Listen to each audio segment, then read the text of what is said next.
પોરબંદરમાં સિઝનના પ્રથમ વરસાદે જે અનેક વિસ્તારો જે વર્ષોથી પોરબંદરમાં જે છાયા ચોકી જે રસ્તો જે છે તેમાં જે ઘરમાં પાણી ભરાવાની જે સમસ્યા છે તે આ વખતે પણ જોવા મળી છે. માત્ર 2 ઇંચ વરસાદમાં જે ઘરમાં પાણી છે તે ઘૂંટણસમાં ભરાઈ ગયા હતા અને જે ઘર વખરી છે એમને પણ નુકસાન છે તે થયું હતું. આપ જોઈ શકો છો કે અત્યારે તો પાણી થોડાક ઓસર્યા છે, પરંતુ આ જે ઘર છે ત્યાં દર વખતે આ લોકોને જે નુકસાની છે તે સહન કરવાનો વારો આવે છે. આપ જોઈ શકો છો આ ઘર છે, ઘરમાં માલ સામાન છે તે ઊંચો ચડાવવાની ફરજ છે તે પડી છે. બેન, આ તમારે અત્યારે પરિસ્થિતિ છે, કેટલા સમયથી દર વખતે શું હોય છે પરિસ્થિતિ? 30 વર્ષથી ભાઈ પાણી દર વર્ષે અમારા ઘરની અંદર પાણી આવી જાય છે. કેટલું દર વર્ષે કેટલું નુકસાન થાય ઘરમાં. ગયા વર્ષે ફ્રીજ બગડી ગયું, આ વખતે જો બધું સામાન ઊંચો ચડાવ્યું, પણ કોઈ જવાબ દેતા નથી. અમારે જો પાણી આ મકાન ઊંચું લેવું છે તો અમને નગરપાલિકા મંજૂરી નથી આપતી. તો હવે અમારે આ દર વર્ષે આવી રીતે પાણીમાં જ રહેવાનું.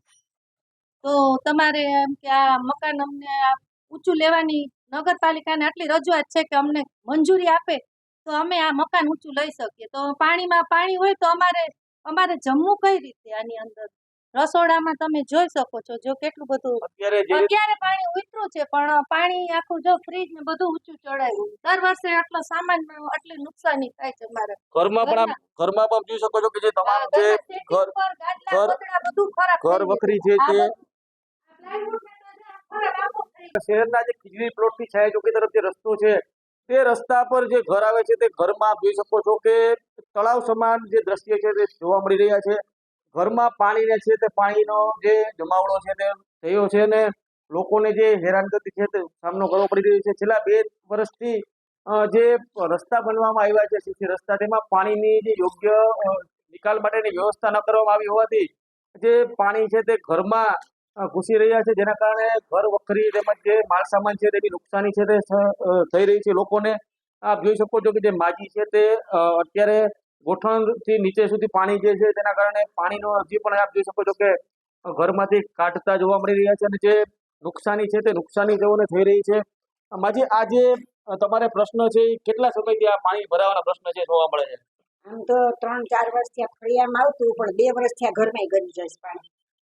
ઘરમાં ન ગળતું, ફળિયામાં આવતું, લોયડીમાં આવતું, અને જ્યાં ઓલા બારા ખોલી નાખે ને ધીમે ધીમે વહી જતા. 2 વર્ષથી આ ઘરમાં ગળી જાય છે અને ઘરમાં જ નુકસાની થાય અમારે વધારે.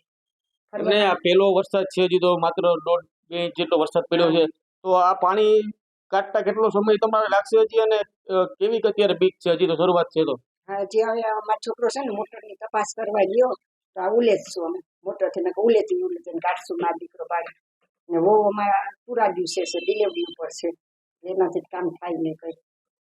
એટલે બહુ તકલીફ પડે છે અત્યારે મને. 71 વર્ષ છે, શું કરું? તો જે રીતે આવડી 70-71 વર્ષની ઉંમરે જે રીતે તંત્રના બાપે આ જે પાણી છે તે ઘરમાં ઘૂસ્યા છે, જેના કારણે લોકોને ભારે હાલાકી ભોગવવી પડે છે અને આ પાણી છે તે પાણી કાઢવા માટે જે મહા મુસીબત છે તે તેમનો સામનો કરવો પડી રહ્યો છે. આપ જોઈ શકો છો કે શેટી છે તે શેટીના પાયા છે તે પાણીમાં ગરકાવ થયેલા છે. સમગ્ર ઘર છે તે ઘર પાણીમાં જોવા મળી રહ્યું છે અને હાલ તો લોકોની માંગ છે કે આ જે મુસીબત છે એમાંથી તેઓને વહેલી તકે નિરાકરણ લાવવામાં આવે તેવી તેઓ માંગ કરી રહ્યા છે. પ્રતિશ સેલો, ન્યૂઝ 18 ગુજરાતી, પોરબંદર.